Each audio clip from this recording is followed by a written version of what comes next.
देव classes special की study portal में आप सभी कक्षा 9th के छात्रों का हार्दिक स्वागत है।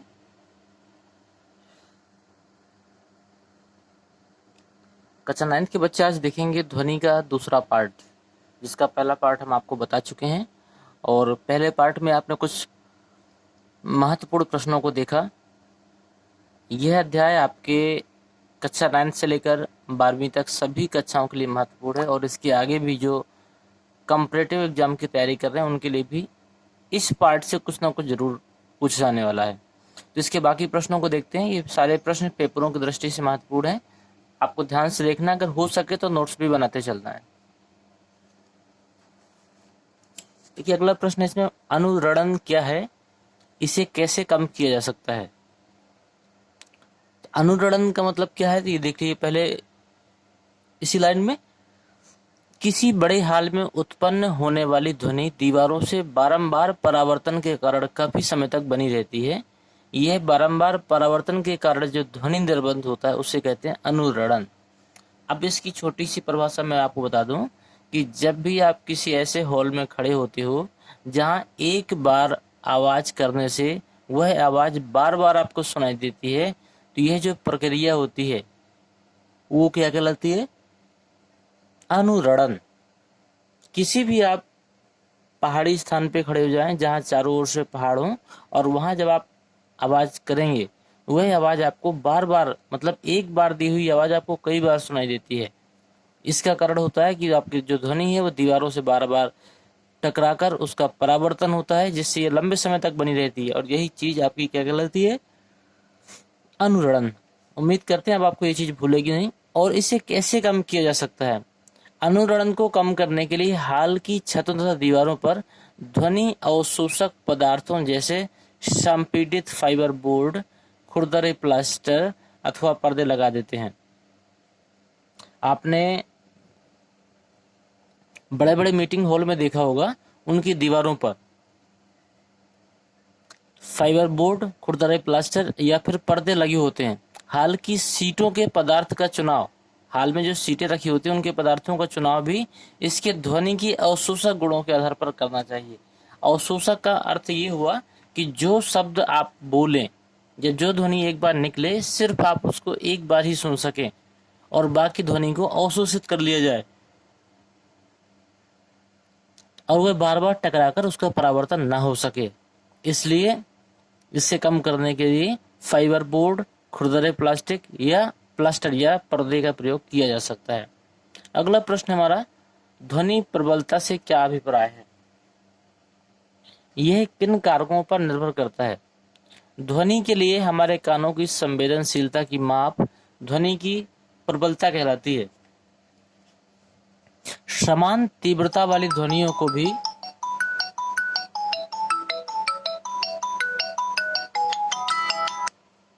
समान तीव्रता वाली ध्वनियों को भी हम उसकी प्रबलताओं के अंतर से पहचान सकते हैं। ध्वनि की प्रबलता ध्वनि की ऊर्जा तथा आयाम पर निर्भर करती है। तो इसका देखिए चित्र भी बना हुआ, अगर सचित्र वर्णन के लिए बोलता है तो आप चित्र भी बना सकते हैं। अगला प्रश्न बहुत ही महत्वपूर्ण है, चमगादड़ अपना शिकार पकड़ने के लिए पराध्वनि का उपयोग किस प्रकार करता है, वर्णन कीजिए। कहते चमगादड़ गहन अंधकार में, मतलब अंधकार में भी अपने भोजन को खोजने के लिए उड़ते समय पराध्वनि तरंगे उत्सर्जित करता है। आप पराध्वनि को पराश्रव्य तरंगे भी कह सकते हैं, उत्सर्जित करता है तथा परावर्तन के पश्चात इसका संशोषण करता है। ये उच्च तारत्व के पराध्वनि स्पंद अवरोधों या कीटों से परावर्तित होकर चमगादड़ के कानों तक पहुंचते हैं। इन परावर्तित स्पंदों की प्रकृति से चमगादड़ को पता चल जाता है कि अवरोध पर कीट कहां पर है और उसका आकार क्या है।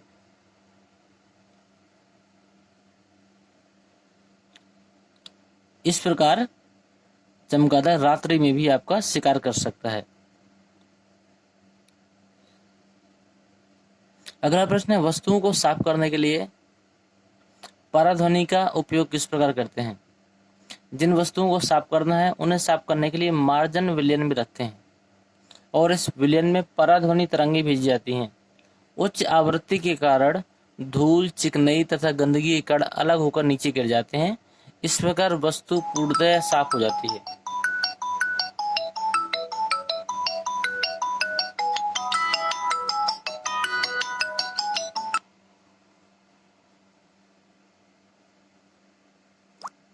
इस विधि से प्रायः उन भागों को साफ किया जाता है जहां तक पहुंचना कठिन होता है, जैसे सर्पिलाकार नली, विषम आकार के पुर्जे, इलेक्ट्रॉनिक अवयव आदि।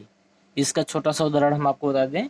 मान के चलिए किसी भी लोहे के बर्तन में अंदर की तरफ से जंग लग गया है और आप उसे साफ करना चाहते हैं या हटाना चाहते हैं, तो आप उस बर्तन को उल्टा रखकर अगर उसके ऊपर से चोट मारेंगे तो वो जो अशुद्धियां उसमें जम गई हैं वो उससे अलग होकर नीचे गिर जाएंगी। यही कारण है कि वस्तुओं को साफ करने के लिए पराध्वनि का उपयोग करते हैं। अगला प्रश्न मोस्ट इंपोर्टेंट है ये, सोनार।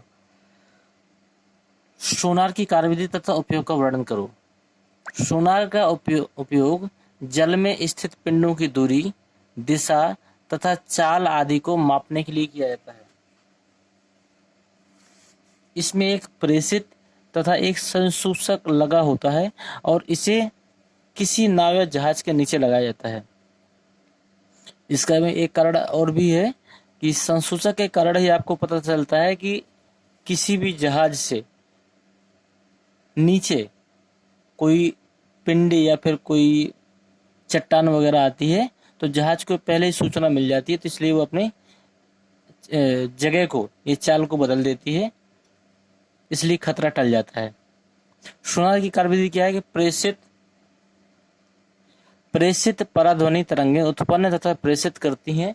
ये तरंगें जल में चलती हैं तथा समुद्र तल में पिंड से टकराने के पश्चात परावर्तित होकर संसूचन द्वारा ग्रहण कर ली जाती हैं। संसूचन पराध्वनि को विद्युत संकेतों में बदला जाता है, जिसकी उचित रूप से व्याख्या की जाती है कि जल में ध्वनि की चाल तथा पराध्वनि के प्रेषण द्वारा अभिग्रहण के समय अंतराल को ज्ञात करके उस पिंड की दूरी की गणना की जा सकती है जिससे ध्वनि तरंग परावर्तित हुई है। सोनार के उपयोग क्या होते हैं? इस तकनीकी का उपयोग समुद्र की गहराई ज्ञात करने में तथा जल के अंदर स्थित चट्टानों, घाटियों, पनडुब्बी, हिमशैल और डूबे हुए जहाज आदि की जानकारी प्राप्त करने के लिए किया जाता है।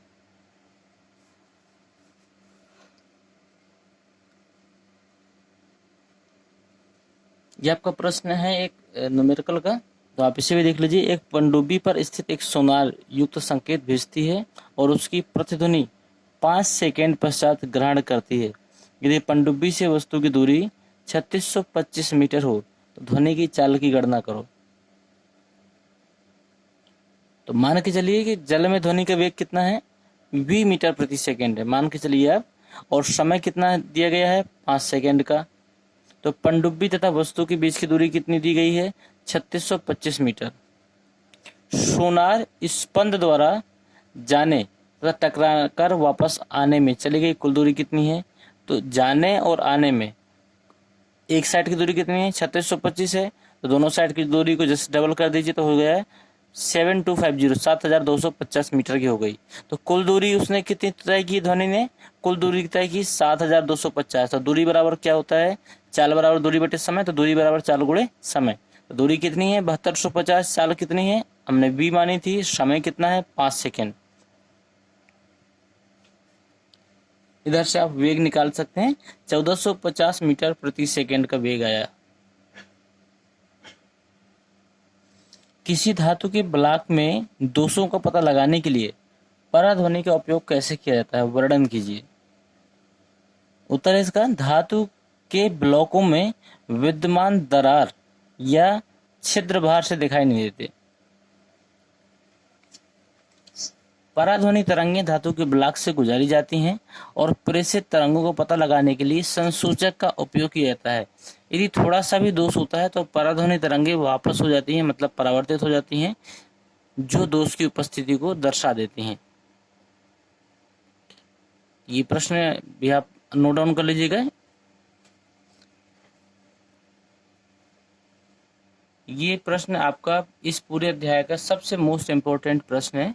मनुष्य का कान किस प्रकार कार्य करता है, इसका आपको चित्र भी पूछा जा सकता है। तो कान तो सभी के पास है और इसे आप आसानी से सीख भी सकते हैं। इसमें बाहरी कान, जिसे आप लोग कर्णपल्लव के नाम से जानते हैं, परिवेश से ध्वनि को एकत्रित करता है। एकत्रित ध्वनि श्रवण नलिका से गुजारी जाती है। श्रवण नलिका के शरीर पर एक पतली झिल्ली होती है। देखिए सब कुछ चित्र में दिखाया गया है यहाँ पर। श्रवण नलिका के शरीर पर एक पतली झिल्ली होती है जिसे कर्णपटह या कर्णपटह झिल्ली कहते हैं। देखिए कर्णपटह झिल्ली आपकी दी गई है यहाँ पे, ठीक है।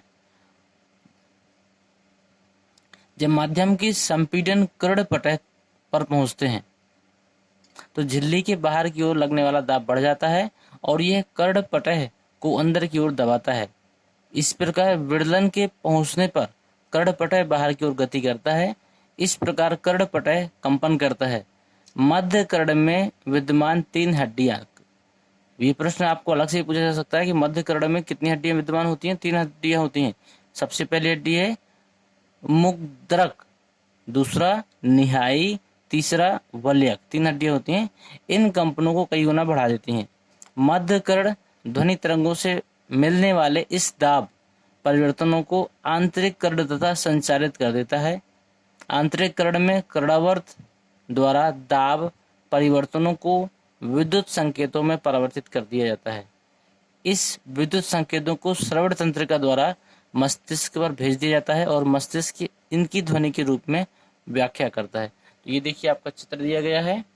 तो चित्र आपका पूछा जा सकता है। अगर इसकी कार्यविधि या फिर इसका वर्णन नहीं पूछता है तो मानव कर्ण का चित्र आपसे पूछ सकता है। तो आप इसको ध्यान से नोट डाउन कर लीजिएगा जिसने भी अभी तक नहीं किया है। और आज का अध्याय आपका यहीं समाप्त होता है। अगर आपको वीडियो पसंद आई तो वीडियो को लाइक करें, सब्सक्राइब करें चैनल को और सभी दोस्तों को शेयर करते हुए अधिक से अधिक बच्चों को हमारे चैनल के माध्यम से निःशुल्क एजुकेशन के लिए प्रेरित करें और उनसे जुड़ने के लिए हमारी किसी भी वीडियो के लिंक को सब्सक्राइब करके आप हमसे जुड़ सकते हैं।